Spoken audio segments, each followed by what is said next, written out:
Subscribe कीजिए topper साहित्य YouTube channel को और बेल आइकन को दबाइए हमारे लेटेस्ट वीडियोस सबसे पहले देखने के लिए।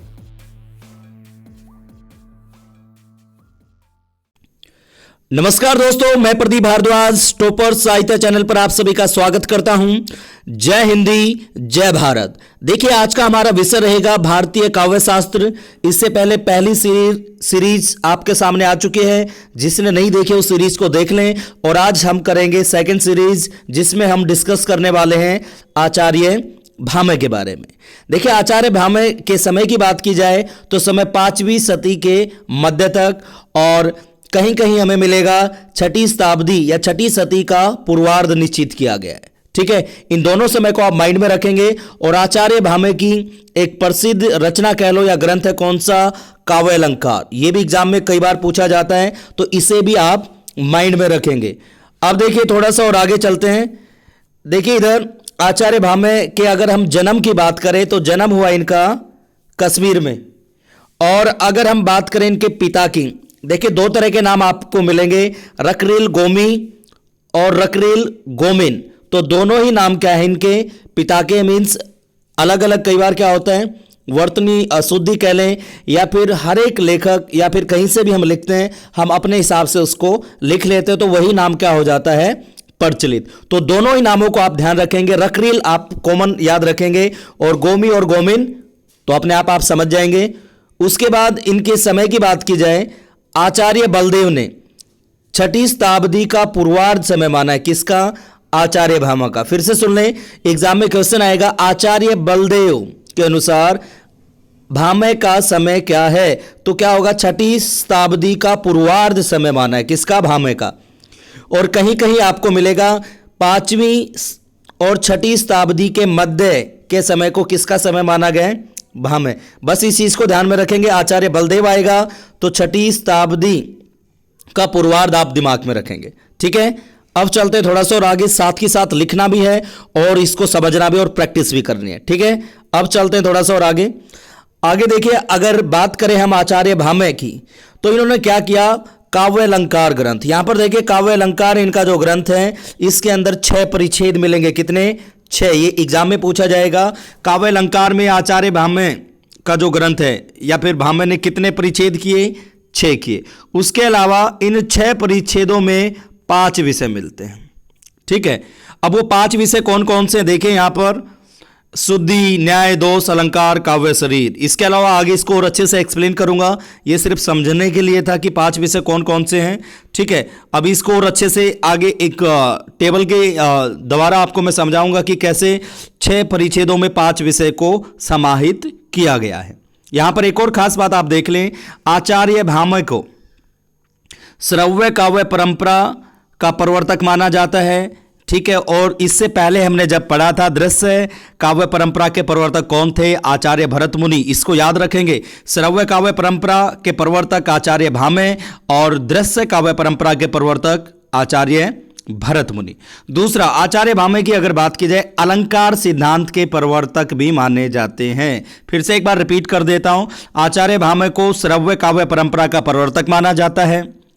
अलंकार सिद्धांत के प्रवर्तक भी किसको माना जाता है? आचार्य भामह को, जो कश्मीर से थे। ठीक है, अब चलते हैं थोड़ा सा और आगे। ओके, इस पॉइंट को तो जरूर याद रखेंगे। 6 परिच्छेद हैं काव्य अलंकार में और 5 विषयों का वर्णन किया गया है। अब वो कैसे हैं देखते हैं। इधर देखिए, यहां पर आचार्य भामह की अगर बात की जाए, इन्होंने महाकाव्य का लक्षण दिया था। एग्जाम में सीधा क्वेश्चन आएगा कि महाकाव्य का लक्षण किसने दिया? वहां पर ऑप्शन मिलेगा भरत मुनि, भामह और उद्भट, इस तरह के नाम आपको मिलेंगे, वामन मिलेगा। तो वहां पर हमें किसको चूज करना है? भामह को। तो भामह ने क्या किया? महाकाव्य का लक्षण दिया।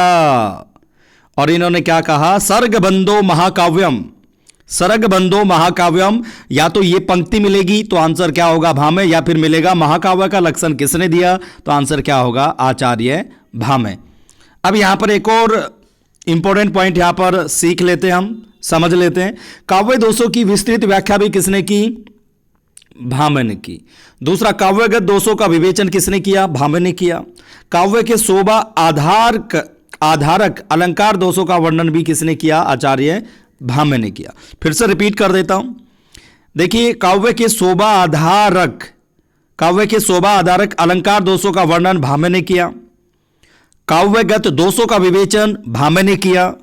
काव्य दोषों की विस्तृत व्याख्या किसने की? भामे ने की। यहां से क्वेश्चन उठ सकता है, तो प्लीज थोड़ा लिखते रहें साथ के साथ। और आगे देखिए, वक्रोक्ति अलंकार के प्रथम व्याख्याता कौन है? भामे।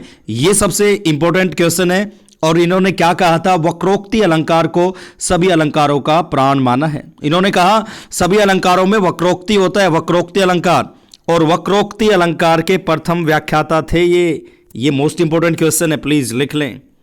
और वक्रोक्ति के बिना अलंकार हो ही नहीं सकता।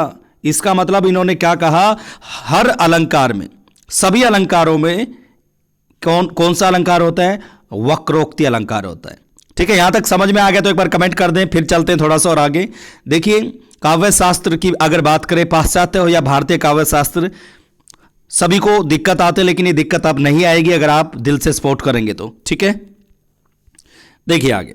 अब यहां पर देखेंगे हम, आचार्य भामे ने क्या किया? शब्द और अर्थ मिलकर काव्य होते हैं, और कहा शब्दार्थो सहितो काव्यम। ये आएगी, ये पंक्ति आएगी और पूछी जाएगी किसके? शब्दार्थो सहितो काव्यम।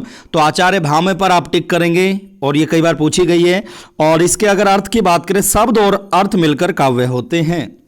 शब्द और अर्थ मिलकर क्या होते हैं? काव्य। शब्दार्थो सहित काव्यम। दूसरा, और यहां पर वो पॉइंट फिर से रिपीट हो रहा है, वक्रोक्ति अलंकार के प्रथम व्याख्याता कौन है? भामे। और इन्होंने क्या कहा? सब अलंकारों का प्राण कौन सा अलंकार है? वक्रोक्ति। ठीक है। दूसरा, एक और खास पॉइंट जो इंपॉर्टेंट है, सबसे पहले काव्य शरीर का स्वरूप निर्धारित किया। तो क्वेश्चन क्या मिलेगा आपको एग्जाम में? भाई किसने सबसे पहले काव्य शरीर का स्वरूप निर्धारित किया? वामन, भामे, उद्भट या फिर दंडी, इस तरह के नाम मिलेंगे। तो आंसर क्या होगा? भामे ने सबसे पहले काव्य शरीर का क्या किया? स्वरूप निर्धारित किया। ओके, अब चलते हैं थोड़ा सा और आगे। ठीक है, समझ में आ रहा होगा उम्मीद है। अब देखिए, अब जी इन्होंने काव्य अलंकार की अगर बात की जाए, देखिए टारगेट हमारा काव्य अलंकार है, यहीं से क्वेश्चन उठते हैं। इन्होंने 10 विध काव्य दोषों का विवेचन किया। 10 विध काव्य दोषों का विवेचन किया किसने? भामे ने। सीधा क्वेश्चन आएगा तो आंसर क्या होगा? भामे। अब है, रीति को न मानकर काव्य गुणों का विवेचन किया। रीति को कोई महत्व नहीं दिया, लेकिन काव्य गुणों का क्या किया? विवेचन किया। दूसरा, एक और खास बात इन्होंने क्या किया? सबसे पहले सर्वप्रथम काव्य शास्त्र को नाट्य शास्त्र से अलग करके इस विषय पर स्वतंत्र रूप से ग्रंथ रचना की, काव्य के सभी अंगों पर विचार किया। इन्होंने क्या किया? सबसे पहले काव्य शास्त्र को नाट्य शास्त्र से अलग करके इस विषय पर स्वतंत्र रूप से ग्रंथ रचना की। ये बहुत ही इंपॉर्टेंट क्वेश्चन है, महत्वपूर्ण है, लिख लें इसे भी। ओके, और देखिए जितना उसके इस वीडियो को आप बार बार देखिए, ताकि सुनेंगे भी, दिखेगा भी तो याद हो जाएगा। ठीक है, कोई भी किताब उठाने की जरूरत नहीं पड़ेगी। ओके, सीरीज चलती रहेगी अगर आप ऐसे ही साथ देते रहे। आगे देखिए, इन्होंने क्या किया? काव्य गुणों की संख्या मानिए 3, ओज, प्रसाद, माधुर्य। सीधा क्वेश्चन उठेगा एग्जाम में कि आचार्य भामे के अनुसार काव्य गुणों की संख्या कितनी है? आंसर क्या होगा? 3। कौन कौन से हैं? ओज, प्रसाद, माधुर्य। फिर है जी, अगर हम दंडी की बात करें, दंडी और भारत ने माने हैं 10 काव्य गुण। फिर वामन की बात करें तो वामन ने 20 काव्य गुणों की गणना की है। फिर से रिपीट कर देता हूं, दंडी और भारत ने माने हैं 10 काव्य गुण, और आचार्य भामे ने माने 3, और वामन की बात की जाए तो 20 काव्य गुणों की क्या की है? गणना की है। ये मोस्ट इंपोर्टेंट क्वेश्चन है, एक ही लाइन से 3-4 क्वेश्चन निकल कर आ रहे हैं, तो प्लीज इसे थोड़ा ध्यान से सुने और लिख लें। उम्मीद है कि समझ में आ रहा होगा। अब चलते हैं थोड़ा सा और आगे। देखिए आगे, अब हमने जिक्र किया था कि भाई ये क्या है। देखिए यहां पर एक चीज मैं बता देता हूं कि काव्य अलंकार, ये जो काव्य अलंकार आप यहां पर देख पा रहे हो, इसके 6 क्या हैं? परिच्छेद और 5 विषय हैं। तो 5 विषय के बारे में थोड़ा डिस्कस कर लेते हैं। देखिए अभी थोड़ी देर पहले बताया था 10 दोष निरूपण किसने किया है? भामे ने किया है। लेकिन कौन से परिच्छेद में किया है? चतुर्थ। ये सीधा पूछा जाएगा। चतुर्थ परिच्छेद में 10 दोष निरूपण किया किसने? भामे ने। आगे और देखिए, प्रथम अगर परिच्छेद की बात करी जाए, काव्य साधन, काव्य लक्षण, भेदों का निरूपण किया। क्वेश्चन क्या बनता है? क्वेश्चन ये आएगा, आचार्य भामे ने किस परिच्छेद में काव्य साधन, लक्षण, भेदों का निरूपण किया, then your answer will be प्रथम परिच्छेद।